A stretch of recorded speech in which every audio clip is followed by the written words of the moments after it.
ఎన్నికలకు సంబంధించి ఇదే ఫస్ట్ ఫాస్ట్ ట్రాక్ అనుకుంటా, యాజ్ పర్ మై నాలెడ్జ్. మీరు చెప్పాలి. అవునండి. ముందుగా మీకు అలాగే ప్యానెల్లో ఉన్న వాళ్ళందరికీ శుభోదయం అండి. యా. ఆ, మనకి ఇది ఫాస్ట్ ట్రాక్ కోర్ట్స్ ఏర్పాటు అనేది అక్టోబర్ 2019 నుంచి మొదలైందండి. ఇది దేని ద్వారా మొదలైందంటే criminal law amendment act of 2018 దాని ద్వారా మొదలైంది. అలాగే సుప్రీంకోర్టు ఒక సుమోటో కాగ్నిజెన్స్ తీసుకున్నారు ఒక కేసుకి సంబంధించి, రిట్ పిటిషన్ క్రిమినల్ నెంబర్ 1/2019 అని. సో ఈ నిర్భయ ఫండ్ ఏదైతే ఉందో దాని నిర్భయ ఫండ్ దగ్గర నుంచి దీన్ని రన్ చేయడం జరుగుతుందండి. ఈ particular fast track courts run చేయడం జరుగుతుంది. ఈ ఫాస్ట్ ట్రాక్ కోర్ట్స్ యొక్క కొంచెం మన హిస్టారికల్ సిగ్నిఫికెన్స్ చూస్తే ఋషి గారు, ఆల్మోస్ట్ ఆంధ్రప్రదేశ్ నుంచి అస్సాం, బీహార్, చండీగఢ్, ఛత్తీస్గఢ్, ఢిల్లీ, గోవా, గుజరాత్, హర్యానా, హిమాచల్ ప్రదేశ్, జమ్మూ అండ్ కాశ్మీర్, కర్ణాటక, ఇలా వేరియస్ స్టేట్స్లో, కేరళ, మధ్యప్రదేశ్, మహారాష్ట్ర, మణిపూర్, మేఘాలయ, మిజోరం, అన్ని స్టేట్స్లో ఆల్మోస్ట్, అలాగే యూనియన్ టెరిటరీస్లో కూడా Nagaland, Odisha, Puducherry, Punjab, Rajasthan, Tamil Nadu, Telangana, Tripura, Uttarakhand, Uttar Pradesh, West Bengal, Jharkhand, Andaman Nicobar Islands and Arunachal ప్రదేశ్తో కలిపి మొత్తం 725 ఫాస్ట్ ట్రాక్ కోర్ట్స్ని ఏర్పాటు చేయడం జరిగింది. వీటికి స్పెసిఫిక్గా పాక్సో కేసెస్ ఉంటాయి. Prevention of childrens from sexual offences act అని ఒక చట్టం ఉంది. దానికి సంబంధించిన పాక్సో కేసెస్ ద్వారా పాక్సో ఆల్మోస్ట్ 392 ఉంటే మిగతావి various other fast track courts ఉండడం జరిగింది. సో ఈ ఫాస్ట్ ట్రాక్ కోర్ట్స్ వెయిట్గా అపాయింట్ చేస్తారంటే మీకు తెలియని విషయం కాదు ఇది. ఏదైనా ఒక పర్హాప్స్ ఒక టెర్రరిస్ట్ యాక్టివిటీ జరిగినప్పుడు ఒక ఫాస్ట్ ట్రాక్ కోర్ట్ని ఏర్పాటు చేస్తారు, లేదా ఒక ఎక్స్ట్రీమిస్ట్ యాక్టివిటీ జరిగినప్పుడు ఒక ఫాస్ట్ ట్రాక్ కోర్ట్ ఏర్పాటు చేస్తారు. అలానే ఏదన్నా ఒక సోషల్గా చాలా ప్రెవలెంట్ ఇష్యూస్ ఏమన్నా ఉన్నప్పుడు వాటిని త్వరగా ట్రాక్ చేయాలంటే, ఫర్ ఇన్స్టెన్స్ నిర్భయ లాంటి ఏదన్నా అన్ఫార్చునేట్ ఇష్యూస్ జరిగితే ఫాస్ట్ ట్రాక్ కోర్ట్ సెపరేట్ చేస్తారు. ఇప్పుడు ఏదైతే జరిగిందో నీట్ ఎగ్జామ్ పేపర్ లీకేజ్ అనేది, that's I'm not suggesting that అది కరెక్ట్ అని ఎవరు చెప్పరు. ఆనరబుల్ ప్రైమ్ మినిస్టర్ గారు కరెక్ట్ అని చెప్పలేదు. సో దానికి తగ్గట్టు ఏవైతే చర్యలు చేపట్టాలో చర్యలు చేపట్టే క్రమంలో ఈ దేని ప్రకారంగా చర్యలు చేపట్టాలనేది, ఎందుకంటే ప్రభుత్వం అనేది చట్ట పరిధిలో నడవాలి, చట్ట ప్రకారంగా నడవాలి. కాబట్టి the public examinations prevention of unfair means act of 2024 ఈ చట్ట ప్రకారంగా ఏదైనా పేపర్ లీక్ చేయటం కానీ, లేదా పేపర్ని కనుక ఏదన్నా ఒక పేపర్లో ఉన్న దాన్ని ఆల్టర్ చేయటం కానీ, లేదా దాన్ని అమెండ్ చేయటం కానీ చేస్తే that falls under the purview of the public examinations prevention of unlawful means act 2024. దీని ప్రకారంగా ఏంటంటే ఈ యొక్క యాక్ట్ పరిధిలోకి వేటిని తీసుకొచ్చారంటే, ఏ ఎగ్జామినేషన్స్ని తీసుకొచ్చారంటే యూనియన్ పబ్లిక్ సర్వీస్ కమిషన్ ద్వారా జరిగే ఎగ్జామినేషన్స్, అదేవిధంగా స్టాఫ్ సెలక్షన్ కమిషన్ ద్వారా జరిగే ఎగ్జామినేషన్స్, అలాగే నేషనల్ టెస్టింగ్ ఏజెన్సీ ఏదైతే ఇప్పుడు నీటికి సంబంధించిందో ఆ ఎగ్జామినేషన్స్, అలాగే రైల్వే రిక్రూట్మెంట్ బోర్డుకి సంబంధించినవి, అలాగే ఇన్స్టిట్యూట్ ఆఫ్ బ్యాంకింగ్ పర్సనల్ సెలక్షన్కి సంబంధించినవి, అదేవిధంగా చాలా సెంట్రల్ గవర్నమెంట్ డిపార్ట్మెంట్కి సంబంధించిన రిక్రూట్మెంట్ బోర్డ్స్కి సంబంధించిన ఎగ్జామినేషన్స్ అన్నింటినీ వీటిలోకి తీసుకురావడం జరిగింది. వీటి ప్రకారంగా ఏమిటంటే వీటి ప్రకారంగా కోర్ట్స్ని కూడా కాన్స్టిట్యూట్ చేసే విధంగా ఇప్పుడు దీనికి అమెండ్మెంట్ తీసుకొచ్చి, ఈ పర్టికులర్ యాక్ట్లో ఒక అమెండ్మెంట్ తీసుకొచ్చి ఇప్పుడు ఒక స్పెషల్ ఫాస్ట్ ట్రాక్ కోర్ట్స్ ఏర్పాటు చేయడం అనేది జరుగుతుంది.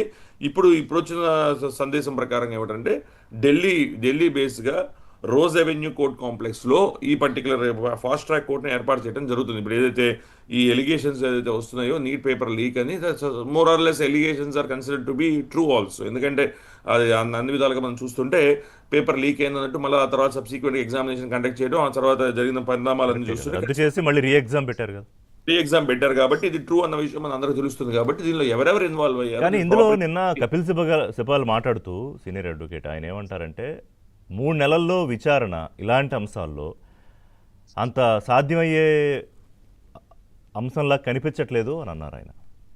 అంటే ఫాస్ట్ ట్రాక్ కోర్ట్స్ మామూలుగానే మ్యాండేట్ 6 months అని ఉంటుందండి. That is a mandate. Any fast track court has to conclude once ఒక ఇన్వెస్టిగేషన్. అంటే మీరు ఒకసారి అర్థం చేసుకోవాల్సింది ఏంటంటే, న్యాయస్థానాల యొక్క బాధ్యత ఎప్పుడు వస్తుంది, ఒక ఇన్వెస్టిగేషన్ కంప్లీట్ చేసి ఇన్వెస్టిగేటివ్ ఏజెన్సీ వారు ఛార్జ్ షీట్ ఫైల్ చేసిన తర్వాత న్యాయస్థానం యొక్క బాధ్యత వస్తుంది. మీద మనకు తెలిసిన విషయమే. సో న్యాయస్థానంలో ఛార్జ్ షీట్ ఫైల్ చేసిన దగ్గర నుంచి ఆర్డినరీలీ ఏంటంటే ఒక 6 నెలల లోపల ఫాస్ట్ ట్రాక్ కోర్ట్స్లో కంక్లూజన్కి వచ్చే అవకాశాలు ఉంటాయి. ఇప్పుడు ఏదైతే చెబుతున్నారో, ఏది ఫాస్ట్ ట్రాక్ కోర్ట్స్లో ఏమి జరగవు అని చెప్తున్నారో, ఇది cumulative disposal since the Inception of the scheme అని నేను I'm reading it out from the press information bureau ఏదైతే ఉన్నదో, అథెంటిక్ అండ్ సమ్మరీ చెప్పేస్తారా అంటే సమ్మరీ చెప్పండి. సమ్మరీ దాని ప్రకారం ఏంటంటే, ఫాస్ట్ ట్రాక్ కోర్ట్స్ ఏర్పాటు చేసిన తర్వాత టోటల్గా 3,34,213 కేసుల్ని డిస్పోజ్ ఆఫ్ చేయడం జరిగింది. ఫాస్ట్ ట్రాక్ కోర్ట్స్ ఏర్పాటు చేసిందే అక్టోబర్ 2019లో. ఇది ఎప్పటి డేటా? 2025 August data. అంటే లాస్ట్ ఇయర్, ఆల్మోస్ట్ 1 year ఎగో 1 ఇయర్ ఏగో డేటా ప్రకారంగా 3,34,213 కేసుల్ని డిస్పోజ్ ఆఫ్ చేయడం జరిగింది. సో అంటే ఎన్ని సంవత్సరంలో బాగా పనిచేస్తున్నట్టే. ఇప్పుడు 2002 నుంచి 2025 మధ్యలో 45 మేజర్ పేపర్ లీకేజెస్ జరిగాయి. సో దీనికి అవును. సంబంధించి మరి ఎప్పుడు ఫాస్ట్ ట్రాక్ కోర్టులు ఏర్పాటు జరగలేదు, కీలకమైన వాళ్ళు అరెస్టులు జరగలేదు. సో అంటే ఇప్పుడు ఇందాక వెంకట గారు చెప్పిన దాని ప్రకారం ఏంటంటే ఇది ఒక క్యుములేటివ్ రెస్పాన్స్ ఇవాళ దేశంలో జరుగుతున్నది. ఐఎమ్ షూర్ రేణుక్ గారు కూడా క్యుములేటివ్ ఒప్పుకుంటారు రెస్పాన్స్. అనుకుంటా. ఎందుకంటే ఇది ఒక్క నీట్ పేపర్కి సంబంధించి మాత్రమే కాదు. అంతే కరెక్ట్. ఇప్పుడు ఇక్కడ నుంచి ఏంటంటే ఇట్స్ ఎ గుడ్ ప్రెసిడెంట్. ఒక మంచి ప్రెసిడెంట్ కి, ఒక మంచి తార్కాణానికి ఇది ఒక నిదర్శనంగా చెప్పుకోవచ్చు. ఎందుకంటే రీజన్ ఏంటంటే, సో ఫాస్ట్ ట్రాక్ కోర్ట్స్ ఏర్పాటు చేయటం అనేది పేపర్ లీకేజీలు జరిగినప్పుడు మీకు ఒక విషయం చెప్పే ప్రయత్నం చేస్తాను.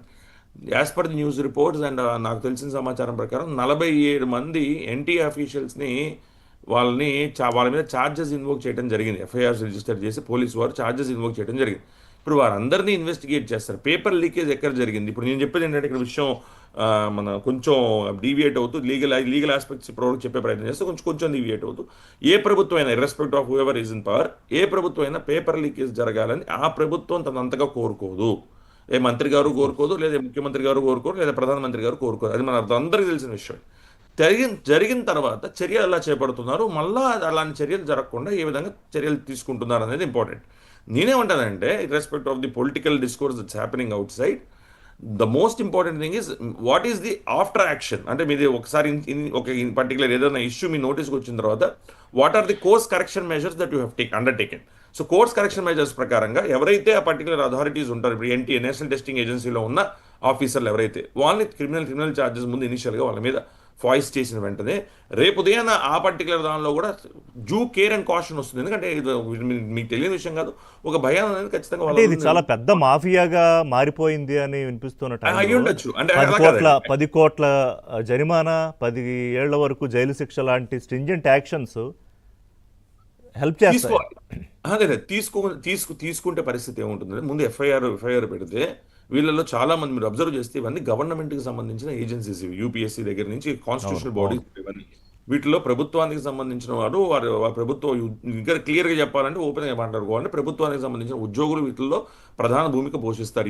నేను చెప్పిన అన్ని వాటిల్లో కూడా ఇంక్లూడింగ్ స్టాఫ్ సెలక్షన్ కమిషన్ వీటన్నిటిలో వారి మీద ఒక ఎఫ్ఐఆర్ రిజిస్టర్ అయ్యి కనుక ఇన్వెస్టిగేషన్ జరుగుతుంటే ఖచ్చితంగా రేపు ఉదయం ఇంకా చాలా టూ కాషియస్గా ఉండే పరిస్థితి ఉంటుంది. చాలా జాగ్రత్తగా రేపు ఉదయం ఎలాంటి చర్య జరిగినా మనం దానికి ఖచ్చితంగా మనం బాధ్యుల్ని చేస్తారన్న భావన ఏదైతే ఇప్పుడు ఆఫీసర్లలో వచ్చినప్పుడు ఇంకాస్త జాగ్రత్తగా వ్యవహరించే ప్రయత్నం ఉంటుంది. అదేవిధంగా ఓకే.